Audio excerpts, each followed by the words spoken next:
एक बार माता पार्वती को एहसास हुआ कि महादेव तो देवों के देव हैं। सारे देव सुंदर महलों में रहते हैं, लेकिन महादेव शमशान में। इसे तो देव की प्रतिष्ठा बिगड़ती है। उन्होंने महादेव से हट किया कि आपको भी महल में रहना चाहिए। आपका महल तो इंद्र के महल से भी उत्तम और भव्य होना चाहिए। उन्होंने जिद पकड़ी कि अब ऐसा महल चाहिए जो तीनों लोकों में कहीं ना हो। महादेव ने समझाया कि हम तो ठहरे योगी, महल में तो चैन नहीं पड़ेगा। महल में रहने के बड़े नियम और विधान होते हैं। परंतु देवी का वह तर्क अपनी जगह पर कायम था कि देव यदि महल में रहते हैं तो महादेव शमशान में क्यों और बर्फ की चट्टानों पर क्यों। महादेव को झुकना पड़ा। उन्होंने विश्वकर्मा जी को बुलाया। उन्हें ऐसा महल बनाने को कहा जिसकी सुंदरता की बराबरी का महल त्रिभुवन में कहीं ना हो। वह न तो धरती पर हो और न ही जल में। विश्वकर्मा जी जगह की खोज करने लगे। उन्हें एक ऐसी जगह दिखी जो चारों ओर से पानी से ढकी हुई थी। बीच में 3 सुंदर पहाड़ दिख रहे थे। उस पहाड़ पर तरह तरह के फूल और वनस्पति थी। ये लंका थी।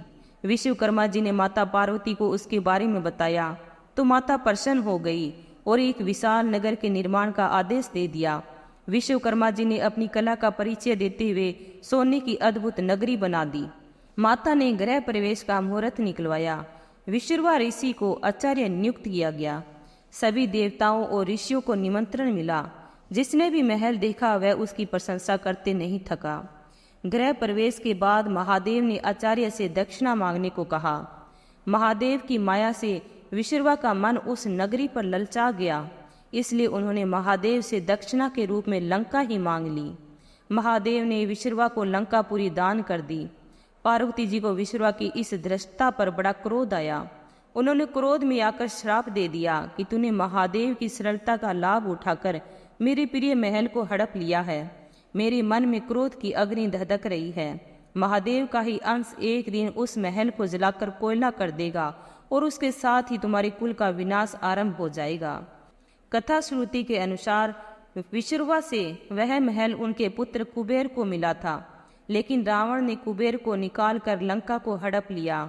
श्राप के कारण शिव के अवतार हनुमान जी ने लंका जलाई और विश्रवा के पुत्र रावण व कुंभकर्ण का और साथ में उनके कुल का विनाश कर दिया। श्री राम की शरण में होने से विभीषण बच गए। तो दोस्तों, ये थी माता पार्वती के महल की कहानी। वीडियो अच्छी लगी हो तो लाइक, सब्सक्राइब एंड शेयर करना ना भूले। धन्यवाद।